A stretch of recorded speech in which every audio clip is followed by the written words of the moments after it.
January 13th, 1982. A man treads water in the frozen Potomac River, helicopter rope in his hands, his one chance at survival, and he passes it to a stranger. We started this series with that moment, and we couldn't explain it. Now, after everything we've learned about courage, it's time to finally decode why he did it, and what his choice reveals about the single most powerful force inside you. His name was Arland Williams. Sixth time the helicopter lowered the lifeline, sixth time he handed it to someone else. By the time they came back for him, he was gone, pulled beneath the ice.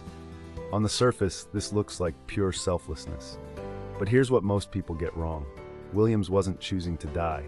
He was choosing who he wanted to be in the seconds he had left. And that distinction changes everything.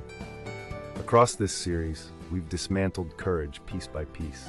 We learned that your brain's amygdala fires a fear response in 12 milliseconds, faster than conscious thought. We learned that courage isn't fearlessness, it's a second signal from the prefrontal cortex that overrides the panic. A neurological argument with yourself that you win. We discovered that cultures across 5,000 years define bravery differently. The Spartans worshipped battlefield death, the Stoics prized emotional endurance, and modern psychology measures it as a tolerance for vulnerability. So which version was Williams using in that frozen river? The answer? All of them, and none of them. Because here's the real revelation. Courage isn't a single trait, it's a spectrum. Think of it like light passing through a prism. One beam enters, but what exits is an entire range. Physical bravery, moral conviction, emotional openness, creative risk, the quiet defiance of getting out of bed when depression has you pinned. Every act of courage shares the same underlying structure. A person recognizes a threat, feels genuine fear, and moves toward it anyway. The flavor changes. The architecture doesn't. So was Williams brave, or was he broken? Was passing that rope an act of extraordinary virtue, or a glitch in the survival instinct that should have saved him? This is the question we've been building toward.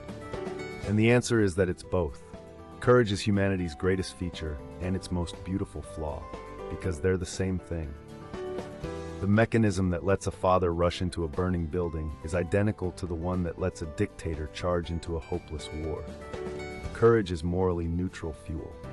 What makes it noble or catastrophic is the value system driving it. Williams valued other people's lives above his own. That value system turned raw courage into something sacred. But strip away the values, and you get the same neurological override, powering a con artist who risks prison or a base jumper chasing a thrill. Same engine, different driver. Now here's where this matters for you. Tomorrow morning, you're probably never going to tread water in a frozen river, but you will face a conversation you've been avoiding, a career change that terrifies you, a relationship where being honest means being exposed.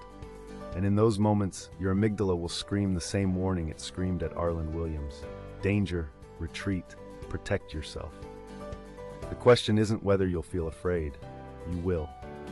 The question is whether you've built a value system strong enough to override it. Because courage, fully decoded, is just this.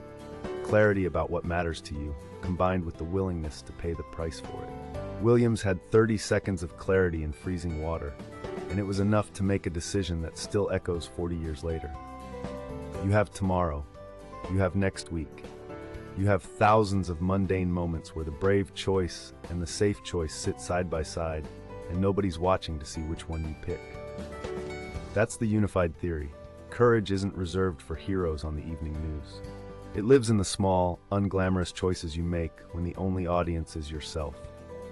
If this series changed how you see bravery, the next one goes even deeper into the invisible forces shaping your decisions, and you won't want to miss what we found.